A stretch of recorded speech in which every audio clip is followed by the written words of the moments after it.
আমি দ্বিতীয় শ্রেণীর একজন শিক্ষার্থী। তোমরা কি পান্তা বুড়ির গল্প শুনেছ? আজ আমি তোমাদের পান্তা বুড়ির গল্প শোনাবো। একদিন ছিল বুড়ি, সে পান্তা ভাত খেতে বড্ড ভালোবাসতো। তাই সবাই তাকে পান্তা বুড়ি বলে ডাকতো।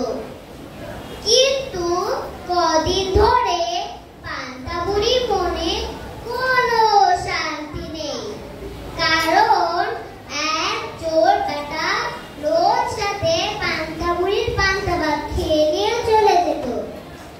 তাই একদিন পান্তা বুড়ি রাজার কাছে নালিশ করতে চলল। পান্তা বুড়ি পুকুরের পাড় দিয়ে যাচ্ছে, এমন সময় এক শিঙ্গি মাছ পান্তা বুড়িকে দেখে বলে উঠল, পান্তা বুড়ি কোথায় যাও? পান্তা বুড়ি বলল, চোরে আমার পান্তা ভাত খেয়ে যায়, তাই রাজার কাছে নালিশ করতে যাচ্ছি।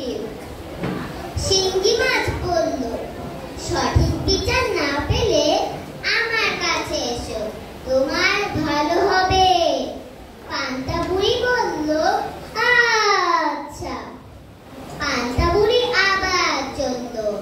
যেতে যেতে বেলতলায় পান্তা বুড়ির সাথে দেখা হলো এক বেলে।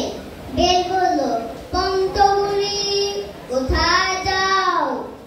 পান্তা বুড়ি বলল, চোরে আমার পান্তা ভাত খেয়ে যায়, তাই রাজার কাছে নালিশ করতে যাচ্ছি।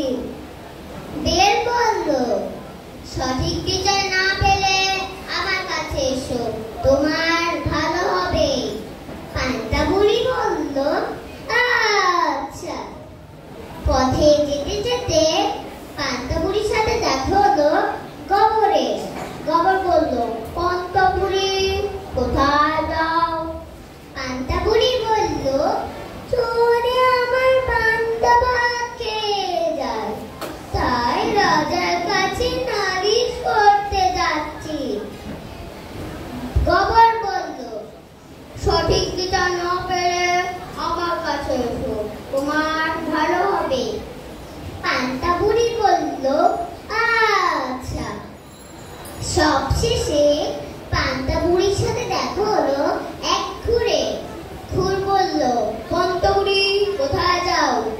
পান্তা বুড়ি বলল, চোরে আমার পান্তা ভাত খেয়ে যায়, তাই রাজার কাছে নালিশ করতে যাচ্ছি।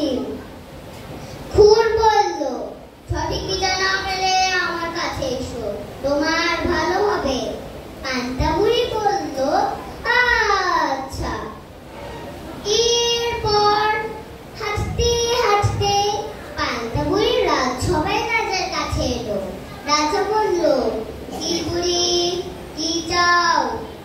পান্তা বুড়ি বলল, মহারাজ, এক চোর বেটা রোজ রাতে আমার পান্তা ভাত খেয়ে যায়, তাই আপনার কাছে আমার অনুরোধ, ওই চোরকে ধরে আপনি কঠিন শাস্তি দিন। রাজা বলল, দেখো বুড়িমা, আমার এখন অনেক কাজ, কাজেই তোমার পাঁচাল চোর ধরার মতো ফালতু সময় আমার নেই, তুমি এখন যাও। মনের দুঃখে পান্তা বুড়ি ফিরে চলল নিজের ঘরে। পথে যেতে যেতে পান্তা বুড়ির মনে পড়ল খুর, গবর, বেল ও শিঙ্গি মাছের কথা। তাদের ইচ্ছে মতন পান্তা বুড়ি তাদেরকে নিয়ে এলো নিজের ঘরে। ঘরে এসে পান্তা বুড়ি বলে উঠল, যাই বাবা, ঘরে এসে ঘরে যেন প্রাণ এলো। কথা মতন খুরকে রাখলো বাড়ির উঠোনের ঘাসের ওপর, গবরকে রাখলো বারান্দার সিঁড়ির ওপর, বেলকে রাখলো উনুনের মধ্যে, সবশেষে পান্তার হাঁড়ির মধ্যে রাখলো শিঙ্গি মাছকে। কথা মতন কাজ হলো। এদিকে রাত্রি হলো। চোর এলো বুড়ির ঘরে। এসেই সে পান্তার হাঁড়ির মধ্যে হাত ঢুকিয়েছে, অমনি শিঙ্গি মাছ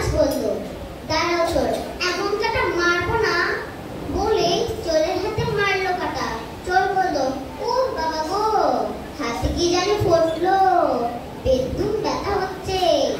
যাই বরং অন্যদের হাতটা কাঁপিয়ে নি, ব্যথার আরাম হবে। চোর যেই না অন্যের হাত রেখেছে অমনি বেল বলল, দাঁড়াও চোর, দেখাচ্ছি মজা। বলেই বেল ফটাস করে ফেটে চোরে দিল চোখে মুখে আগুনের ছিটা। চোর বলল, ও বাবা গো, চোখে মুখে কি ছিটকে লাগলো রে? না বাবা, আর পান্তা ভাত খেয়ে দরকার নাই, পালাই এখান থেকে।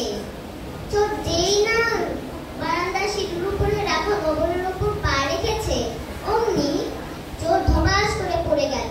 চোর বলল, ও বাবা গো, পায়ে কি লাগলো? যাই বরং ঘাসের পাটা মুছে নি। চোর যেই না ঘাসে পা মুছবে অমনি খুর বলল, দাঁড়াও চোর, এখন আমার কাজ। চোরে বলেই চোরের পা কেটে দিল। চোর বলল,